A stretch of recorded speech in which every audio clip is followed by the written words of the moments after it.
Kust tuli pilv? Kas sa mäletad seda suve? Kui sa istud seal pärnapuu otsas, siis näed, kuidas aeg sinust mööda sõidab.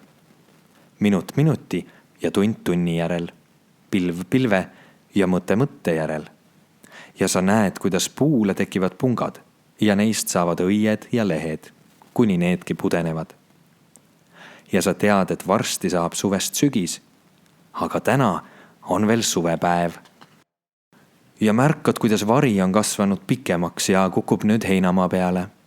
Päike on taeva kaarele vajunud, on aeg puu otsast alla ronida ja koju minna.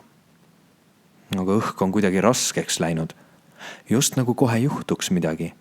Midagi hirmsat või hoopis midagi ilusat. Sa ei tea, aga ootus on õhus. Järsku on nii vaikne. Just nagu kõik teisedki, putukad ja linnud ootaksid midagi. Mida me ootame? Au, kus sa oled? Kostab kaugelt vanaema hääl. Ruttu tuppa, sadama hakkab. Esimesed rasked piisad juba langevad ja sa tunned, kuidas suur vihm aina lähemale jõuab, et sind enda alla matta. Sa tahad joosta vanaema hääle suunas, aga ei suuda. Selle asemel veavad jalad sind teisele poole, heinamaa teise serva suure lombi juurde. Seal näed, kuidas vesi lombis justkui keeb suurte mullidega. Iga uus vihmapiisk langeb plaks ja sukeldub. Kargab siis uuesti veepinnale ning läheb katki. Plaks. Sel vihmal on oma keel, pisikeste plaksude ja kauge kohina keel.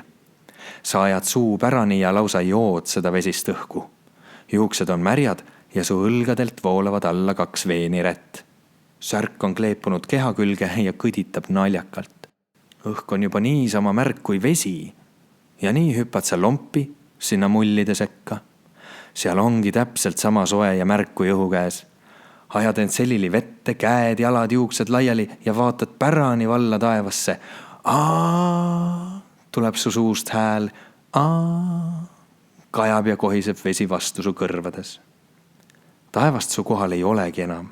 Taeva asemel on hoopis palju langevat vett. Kas sa suudad silmi lahti hoida, vaadata kukkuvaid vihmapisaraid? Kust see vesi kõik tuleb? Mis seal üleval on? Kas pilvede kohal on päikene alles? Tasapisi jäävad piisad hõredamaks ja taevasse tekib hele triip. Jah, päike on ikka seal üleval alles ja nüüd käristab ta pilved katki. Nüüd saab suure rinnaga helekollast õhku hingata.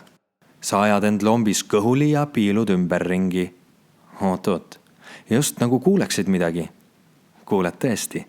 Siin samas su nina all on korraga mitu vihmaussi ja põrnikat end maa seest välja ajanud, vahtides uimaselt ringi.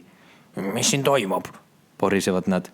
Kust lõppeb maa ja kust algab õhk? Maapind aurab. Esimene vihmaussu ronib tagasi mulla alla ja teine poeb talle järele.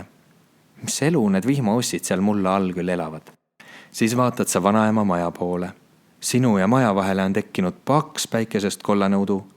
Tahaks oma silmad puhtaks pühkida, aga hõõru, mis sa hõõrud, udu ära ei lähe, sest udu roomab ringi mööda maad, mitte su silmas.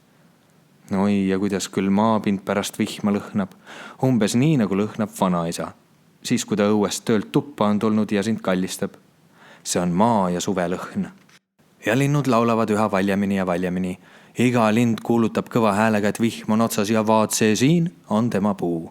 See on minu puu, see ei ole sinu puu, sina lenda mujale. Säutsuvad nad üksteise võidu. Sa ajad pea kuklasse ja järsku sa näed seda. Oma enda silmaga näed, kuidas udu heinamaa kohalt kõrgele tõuseb. Üks uus pilv lehvitab sulle nüüd taevast ja ainult sina tead, kust see tuli. Isegi linnud ei märganud teda, nii ametis olid nad oma vaidlemisega. Neid linde küll. Ja putukad porisesid oma ette. Neid putukaid küll.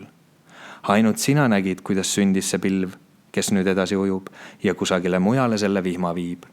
Siis jooksad maja poole. Märjad riided auravad päikese käes, nägu on porine ja juustest tilgub vett. Aga ei usu, et vanaema pahandab. See on su lapsepõlve ilusaim suvi.